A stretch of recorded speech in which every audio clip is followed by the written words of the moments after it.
¿Por qué es importante el posconflicto en Colombia? Buenas para todos, bienvenidos, sigan y cojan puesto, porque esto va a estar entretenido. Les cuento que me di a la tarea de buscar por qué razones deberíamos trabajar en el posconflicto en Colombia y para ello vamos a hacer un recorrido a través de la historia sociopolítica en Colombia desde el año de 1948 hasta nuestros días. Entonces, algunos historiadores como Herbert Brown nos dicen que toda esta cuestión del conflicto armado en Colombia comienza desde el siglo XX, el 9 de abril de 1948, con el asesinato del candidato a la presidencia Jorge Eliezer Gaitán. Como nos cuenta Brown en su libro Mataron a Gaitán, fue un señor muy querido por muchos, aunque no por tantos al parecer, lo cual generó una revuelta y desencadenó actos terribles de violencia en Bogotá, lo que dio paso al llamado Bogotazo. Y entonces, ¿qué fue el Bogotazo? Pues fueron los hechos en donde Bogotá quedó destruida y hubo registros de entre 500 y 2.500 muertos durante los 3 días posteriores. Pero bueno, ustedes estarán preguntando, ¿qué tiene que ver todo esto con las guerrillas en Colombia?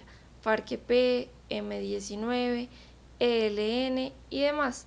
Bueno, pues ya vamos para allá, espéreme tantico. Los actos de violencia ocurridos en el Bogotazo tuvieron eco y retumbaron a otras zonas del país, dando paso a la época denominada como la violencia. Y es que no solo fue Bogotazo, también fue Cucutazo, Cartagenazo, Medellinazo, llenos de actos atroces que obligaron a las personas a desplazarse de las grandes ciudades hacia la parte rural en busca de seguridad para ellos y sus familias. Esto sucedió entre 1948 y 1958, donde se enfrentaron los bandos políticos tradicionales del Partido Liberal por un lado y el Partido Conservador por el otro. La política de seguridad frente a la violencia bipartidista se concentraba en el exterminio contra los contradictores políticos. Lógicamente, toda causa tiene su efecto, y toda esta represión causó la conformación de guerrillas liberales, las cuales se levantaron en armas. El comunismo fue prohibido en Colombia y se le dio persecución militar a todo aquel que siguiera esta corriente política, a lo fascista pues. Además, que empezaron a matar a diestra y siniestra líderes políticos y amnistiados que habían sido desmovilizados de las guerrillas, lo que obligó a Rojas Pinilla, el presidente de turno, a retirarse del poder en 1957. Aquí es donde empieza el llamado Frente Nacional, establecido en 1958, que fue donde los jefes del Partido Conservador y Liberal llegaron a un acuerdo para manejar el poder por 16 años, lo que no le gustó a muchos colombianos. Esto del Frente Nacional lo único que hizo fue servir como caldo de cultivo para todas las guerrillas que se iban a proliferar, y es aquí donde nacen las Fuerzas Armadas Revolucionarias de Colombia, Ejército del Pueblo, o más comúnmente conocidas como FARC-EP, en 1964. Los crímenes se fueron cometiendo en diferentes departamentos del país, lugares que quedaron trastornados durante y después de la guerra, que afectaron profundamente no solo a las personas, también al paisaje, con pérdidas irrecuperables tanto humanas como ambientales. Durante la guerra existieron diferentes crímenes que reúnen un total de 8.632.032 víctimas del conflicto, según los registros del Sistema Nacional de Atención y Reparación Integral a Víctimas. Aquí encontramos crímenes tales como desplazamiento forzado, además de homicidios, desaparición forzada, tortura, secuestros, violaciones, mutilaciones por minas antipersona, entre otros. Solo por nombrar algunas de las masacres ocurridas en manos no solo de las FARC, sino también de grupos paramilitares y el Ejército Nacional. Podemos hablar de lugares como Bojayá, en el departamento del Chocó, en donde en un enfrentamiento entre las FARC y los paramilitares asesinaron a un centenar de personas al dejar caer a una pipeta de gas con metralla en la iglesia del pueblo donde se refugiaban todos, dejándolos muertos o mutilados. O también podemos hablar del fusilamiento colectivo de 35 habitantes del barrio La Chinita, en Apartadó, Antioquia. O los campos de concentración en las selvas del Guaviare, donde mantenían encadenados del cuello a 400 militares y policías. O el ataque al Club El Nogal con un carro bomba en Bogotá, donde murieron 36 personas e hirieron a 200 más. En Colombia hemos buscado la paz por décadas, contando con varios procesos de paz, algunos de ellos fallidos. El primero en 1982 en el Meta con las FARC, el cual se vino abajo debido al asesinato sistemático de miembros desmovilizados de la guerrilla. Luego fue la desmovilización del M-19 en 1990 y en el 91 se iniciaron acuerdos con las FARC nuevamente en Tlaxcala, México, y en el 93 se desmovilizó el ELN. En 2002 y 2007 la siguieron dos acuerdos fallidos con las FARC hasta por fin terminar en el acuerdo recientemente firmado en 2016 entre el gobierno de Juan Manuel Santos y las FARC.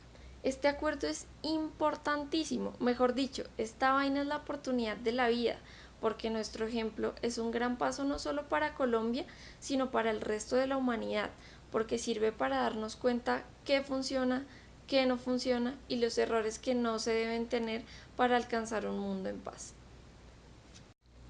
La paz se construye en el día a día, en la cotidianidad, desde cada uno como individuo que piensa en el otro, formando parte de la colectividad, desde la casa, el parque, el colegio, el trabajo, desde donde sea que habitemos y hagamos sociedad.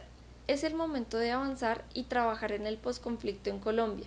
Pero bueno, ¿y qué quiere decir trabajar en el posconflicto? Pues dejar la venganza atrás, el odio, la intolerancia, la estigmatización, dejar de matarnos, perdonar, reparar, compartir, construir, desde donde sea, como usted pueda, como le nazca y como le sea posible. Pero por favor, construya país desde usted. Lo que le pedimos como inicial es que aleje el odio de su corazón. Y bueno, todos sabemos que no es muy sencillito que digamos, pero como dice el dicho, odiar a alguien es como tomarse un vaso de veneno esperando que el otro se muera. Ahí sí estamos graves. Nuestros muertos, aunque suene duro, no van a revivir. Usted que está viendo este video, yo y todas las demás personas allá afuera somos las que quedamos. Pero lo que sí podemos hacer es salvar a próximas generaciones de una guerra que no es suya, una guerra heredada. Tengamos desacuerdos de palabra, pero no de bombas, minas, balas ni atrocidades. No más veamos el caso de Irlanda, donde su proceso de paz duró 21 años, pero decidieron poner fin a una guerra de 500 años, o casos como el de Guatemala y El Salvador, procesos de paz duraderos donde no existió justicia transicional, es decir, que no hubo juzgamientos de actores del conflicto y tampoco existió la reparación a víctimas, cosa en lo que sí se enfoca el Acuerdo de Colombia, en lo que seríamos considerados pioneros y ejemplo para futuros procesos de paz. Y es que dése cuenta que la paz es mucho más difícil que la guerra, porque en la guerra usted tiene que matar al otro, pero en la paz usted tiene que pararse a escucharlo y ponerse de acuerdo. Y eso es una vaina complicadísima, pero así como los colombianos somos grandes personas, también tenemos que ser capaces de grandes cosas, y la paz definitivamente no nos puede quedar grande. Tenemos que ser capaces de escribir la historia que queremos, que todo el mundo escuche y no la que dicen ahora de nosotros. Hay que demostrar que los colombianos somos capaces de cosas grandiosas, no solo de matarnos y exportar droga. Es hora de cambiar los estereotipos. ¿Por qué no? En lugar de escuchar, ¿y si es seguro ir por allá? Eso ni se le ocurre ir a Colombia. ¿Es que usted es colombiano? Sí, soy colombiano y escribo literatura traducida a muchos idiomas. Soy colombiano e inspiro a personas a cantar en una sola voz. Soy colombiana y dirijo las misiones de la NASA a Marte. Soy colombiana y vivo en el segundo país con mayor biodiversidad de todo el mundo. Entonces, ¿por qué no aprovechar este momento de historia que estamos viviendo y escribir el siguiente capítulo? No es olvidar, es perdonar y avanzar. Vamos a decir que este es el momento en que Colombia decidió cambiar su destino. Los acuerdos de paz son solo el inicio, es la piedrita que comienza el camino, pero la paz se crea en el corazón de cada persona. Cuando la venganza deja de ser el proyecto y el odio deja de ser la identidad, ahí empieza a funcionar el proceso. Pero es el momento de progresar junto con las víctimas, los excombatientes, los reinsertados, con todo el mundo que quiera seguir adelante y cranearnos las estrategias para perdonar y reparar a este país que ha sufrido tanto y que merece progresar. Necesitamos aprovechar la oportunidad que tenemos, porque la firma de los acuerdos es solo el punto de partida para construir la paz, no es la paz en sí misma. Así que hay que unirnos y buscar soluciones a todos los nuevos retos que tenemos por delante. ¿Y usted qué está haciendo por construir un mejor país?